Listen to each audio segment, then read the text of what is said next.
بسم اللہ الرحمن الرحیم۔ السلام علیکم دوستو، اس چینل میں سب سے زیادہ پسند کی گئی نیوز اور واقعات میں آج آپ دیکھیں گے، لیکن اس سے پہلے اگر ہو سکے تو لائک اور سبسکرائب کا بٹن ضرور دبا لیں، شکریہ۔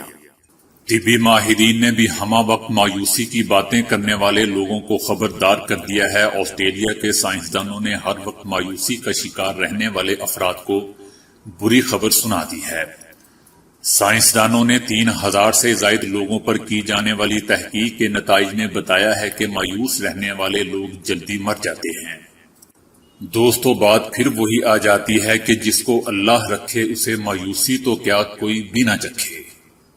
بہرحال سائنسدانوں کا کہنا تھا کہ خوشگوار زندگی کے حامل افراد پر اس کا کوئی اثر نہیں ہوتا، ان کی عمر زیادہ نہیں ہوتی بلکہ اوسط سوچ کے حامل لوگوں کے برابر ہی ہوتی ہے۔ رپورٹ کے مطابق QIMR پر گوفر میڈیکل ریسرچ انسٹی ٹیوٹ کے سائنسدانوں کی اس تحقیق میں معلوم ہوا ہے کہ جو لوگ ہمہ وقت مایوسی کی باتیں کرتے اور شکوے شکایات کرتے ہیں انہیں دل کی بیماریوں سمیت دیگر عارضے بھی لاحق ہو جاتے ہیں۔ ریسرچ ٹیم کے سربراہ ڈاکٹر جان وائٹ فیلڈ کے مطابق ہماری تحقیق میں یہ ثابت ہوا ہے کہ نا امیدی اور امید پرستی ایک دوسرے کی براہ راست ضد نہیں ہے۔ نا امیدی ہماری مجموعی صحت پر انتہائی منفی اثرات مرتب کرتی ہے، جبکہ امید پرستی کے کوئی منفی یا مثبت اثرات مرتب نہیں ہوتے۔ کوریا کے شہر گومی میں پولیس نے ایک 3 سالہ بچی کی موت کی تحقیقات کر رہی ہے، جس کے بارے میں خیال کیا جاتا ہے کہ بچی کی ماں گھر میں بچی کو اکیلا چھوڑ کر باہر چلی گئی تھی، جس کی وجہ سے خالی مکان میں بچی کی موت ہو گئی۔ بچی کی نانی نے موت کی اطلاع پولیس کو اس وقت دی جب گھر کے مالک نے فون کر کے بتایا کہ گھر کا معاہدہ ختم ہو گیا ہے۔ بچی کا باپ بہت پہلے گھر چھوڑ گیا تھا اور بچی کی باڈی ملنے سے 6 ماہ قبل ماں بھی بچی کو گھر میں اکیلا چھوڑ کر وہاں سے چلی گئی تھی اور بچی کی ماں نے دوبارہ شادی کر لی تھی۔ پولیس نے ماں کی گرفتاری کے لیے وارنٹ کی درخواست کی، جسے عدالت نے منظور کر لیا ہے۔ پولیس ماں کو مزید قانونی چارہ جوئی کے لیے پروسیکیوٹر کے حوالے کرنے کا منصوبہ بنا رہی ہے۔ قبضہ مافیا کی کارستانیاں کون نہیں جانتا؟ اب اس بیچارے بھارتی شہری ہی کو دیکھ لیں جو کئی سال بعد اپنے گھر واپس آیا، لیکن گھر کی جگہ 6 منزلہ اپارٹمنٹ بلڈنگ کھڑی اس کا منہ چڑھا رہی تھی۔ اس شہری نے چنئی میں 2400 مربع فٹ کا ایک پلاٹ خرید کر گھر تعمیر کیا تھا۔ اس گھر میں 6 سال تک رہائش اختیار کرنے کے بعد اسے روزگار کے سلسلے میں بنگلور جانا پڑ گیا۔ وہ اپنی فیملی کے ہمراہ بنگلور منتقل ہو گیا اور حال ہی میں واپس چنئی آیا، جہاں قبضہ مافیا اس کے گھر کو مسمار کر کے وہاں اپارٹمنٹ بلڈنگ نیا بنا چکا تھا۔ اس نے پولیس کو اس واقعے کی رپورٹ کی، جنہوں نے اس کے پلاٹ پر بلڈنگ بنانے والے بلڈر کے خلاف مقدمہ درج کر کے اسے گرفتار کر لیا ہے۔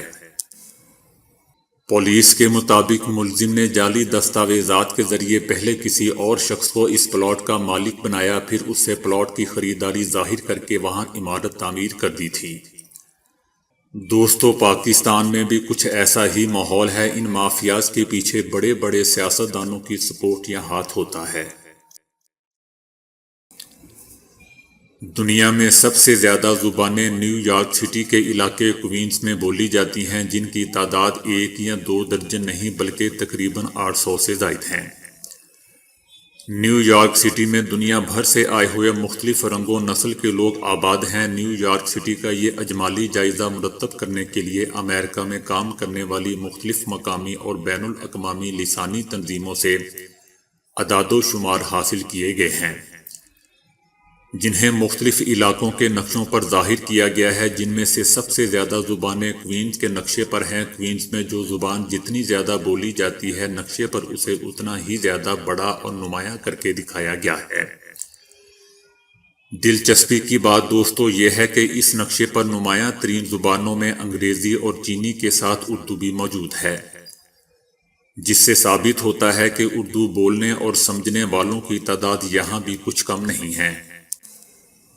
یونانی، فلپائنی، انڈونیشیائی، روسی اور جاپانی جیسی بڑی زبانوں کے علاوہ یہاں ایسی زبانیں بھی بولی جاتی ہیں جن سے بہت ہی کم لوگ واقف ہیں۔ مثلاً چاوا کانو، وارے وارے، مناگو باؤ اور بخار یان وغیرہ۔ 460 مربع کلومیٹر رقبے پر پھیلے ہوئے علاقے کوئنز کی آبادی 23,40,000 نفوس پر مشتمل ہے، لیکن حیرت انگیز طور پر یہ زبانوں کے اعتبار سے صرف امریکہ ہی نہیں بلکہ دنیا بھر میں سب سے زیادہ نمایاں ہے۔ کنساس اسٹیٹ یونیورسٹی کی جانب سے حال ہی میں کی گئی ایک تحقیق میں اس بات کی نشاندہی کی گئی ہے کہ کورونا مچھروں کے ذریعے منتقل نہیں ہوتا۔ یہ تحقیق نیچر سائنٹیفک رپورٹس میں شائع ہوئی ہے۔ یہ تحقیق یونیورسٹی بائیو سیکیورٹی ریسرچ انسٹی ٹیوٹ اور ڈائریکٹر ایسوسی ایٹ نائب صدر اسٹیفن نے کی ہے۔ اسٹیفن کا کہنا ہے کہ اگرچہ عالمی ادارہ صحت نے واضح طور پر کہا ہے کہ مچھر کے ذریعے کورونا منتقل نہیں ہو سکتا، لیکن ہماری اسٹڈی حتمی اعداد و شمار فراہم کرنے والی ہے۔ دوستو، لندن کے کنگز کالج کی ٹیم نے کچھ دن قبل کی جانے والی تحقیق کے بعد 6 مزید علامات کو کورونا کے مرض سے جوڑا تھا۔ اب تک کورونا کی علامات میں کھانسی، بخار، سونگنے اور ذائقے کی حس سے محرومی شامل تھی۔ مذکورہ تحقیق میں ماہرین نے کہا ہے کہ سر درد، مسلز میں درد، ڈائریا، کنفیوژن، بھوک کی کمی اور تھکاوٹ بھی کورونا کا شکار ہونے کا اشارہ دیتی ہیں۔ ماہرین کا کہنا تھا کہ ان علامات کے ظاہر ہوتے ہی مریض کے خون میں آکسیجن اور شوگر کی سطح کو مانیٹر کیا جائے اور ضرورت پڑنے پر اسے ضروری وٹامنز، منرلز فراہم کیے جائیں تو اس کی بیماری کا عرصہ مختصر ہو سکتا ہے۔ چینی سائنسدانوں نے سیکیورٹی کی جانچ کرنے کا ایک نیا آلہ تیار کر لیا ہے جو سب وے اسٹیشنوں، ریلوے اسٹیشنوں اور ہوائی اڈوں پر استعمال کیا جا سکتا ہے۔ یہ فوری رد عمل دیتا ہے اور اس کی درستگی بہترین ہے۔ یہ سیاہ پاؤڈر اور پٹاخوں جیسی 21 خطرناک اشیاء کو 3 سیکنڈ میں معلوم کرنے کی اہلیت رکھتا ہے۔ دوسری ایجادات میں سامان کو خود کار طریقے سے سکین کرنے والا شامل ہے۔ چکن گونیا کیا ہے؟ چکن گونیا نامی یہ وائرس مچھروں سے انسان میں منتقل ہوتا ہے۔ یہ مچھر کم و بیش وہی ہے جو ڈینگی پھیلانے کا سبب بنتا ہے۔ اس کی سب سے پہلی اور عام علامات جوڑوں میں درد اور بخار ہے۔ اگر کوئی عام مچھر چکن گونیا سے متاثرہ کسی شخص کو کاٹ لے تو وہ مچھر بھی اس وائرس کے مچھر میں تبدیل ہو جاتا ہے، جس کے بعد وہ بھی اس کے پھیلاؤ میں حصے دار بن جاتا ہے۔ چکن گونیا کی علامات 3 سے 7 دن کے درمیان ظاہر ہوتی ہیں۔ اس کی سب سے پہلی اور عام علامات گھٹنوں، ہتھیلیوں اور ٹخنوں سمیت جسم کے دیگر جوڑوں میں شدید درد اور تیز بخار ہے۔ دیگر علامات میں سر درد، پٹھوں میں درد، جوڑوں کا سوج جانا یا جلد پر خراشیں پڑ جانا شامل ہے۔ بیماری کا سب سے آسان ہدف نومولود بچے، بزرگ افراد اور پہلے سے مختلف بیماریوں جیسے ہائی بلڈ پریشر، ذیابیطس اور امراض قلب میں مبتلا افراد ہیں۔ ایک بار اس کا شکار ہو جانے کے بعد دوبارہ اس کا نشانہ بننے کا امکان کم ہو جاتا ہے۔ تاحال اس کی کوئی ویکسین دریافت نہیں کی جا سکی اور نہ ہی کوئی ایسی دوا ہے جو بطور خاص اس کے خلاف مزاحمت کر سکے۔ یہاں یہ یاد رکھنا ضروری ہے کہ اس سے موت واقع نہیں ہوتی، تاہم اس کی علامتیں شدید تکلیف میں مبتلا کر دیتی ہیں، جبکہ یہ بیماری انسان کو بری طرح کمزور کر دیتی ہے۔ اگر آپ چکن گونیا کے متاثرہ مریض سے ملے ہیں یا کسی ایسے علاقے کا دورہ کیا ہے جہاں یہ پھیلا ہوا ہے تو محتاط رہیں اور اوپر بتائی گئی علامتوں کے معمولی طور پر بھی ظاہر ہوتے ہی فوراً ڈاکٹر سے رجوع کریں۔ اس کا شکار ہونے کی صورت میں زیادہ سے زیادہ آرام کریں، جسم میں پانی کی کمی سے بچنے کے لیے مائع اشیاء کا زیادہ سے زیادہ استعمال کریں اور سب سے بڑھ کر اپنے ڈاکٹر سے ضرور رجوع۔ چائنا کے صوبہ گانسو نے 2012 سے 2019 کے دوران 55 لاکھ افراد کو غربت سے نکالا ہے اور غربت کے خاتمے میں فیصلہ کن فتح حاصل کی ہے۔ گانسو میں سخت قدرتی ماحول، بنیادی ڈھانچے کی ناکافی سہولیات اور کمزور صنعتی بنیاد نے اس کی ترقی میں رکاوٹیں ڈالی ہوئی تھیں اور اسے غربت کے خاتمے میں بہت بھاری بوجھ والے صوبوں میں سے ایک بنا دیا تھا۔ 2012 تک گانسو میں تقریباً 60 لاکھ افراد خط غربت سے نیچے تھے، جو کہ صوبہ کی دیہی آبادی کا تقریباً 40% تھا۔ گاسو نے غربت کے خاتمے کے لیے گزشتہ 7 سالوں کے دوران بہت زیادہ کوششیں کی ہیں، جس میں غریب علاقوں کے لوگوں کو مفت تعلیم، طبی دیکھ بھال، نئے گھر اور صاف پانی کی پیشکش کی گئی۔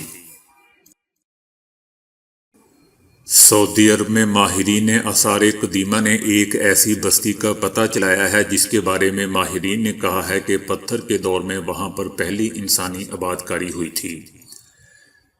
سعودی عرب کی سرزمین پر موجود ایک ریزورٹ میں پائی جانے والی اس بستی کے شواہد آثار قدیمہ، نقوش کے مطالعے اور مستند تاریخی مصادر سے پتہ چلتا ہے کہ کلوا نامی یہ بستی قبل از تاریخ میں اس علاقے میں پہلی انسانی آبادکاری تھی۔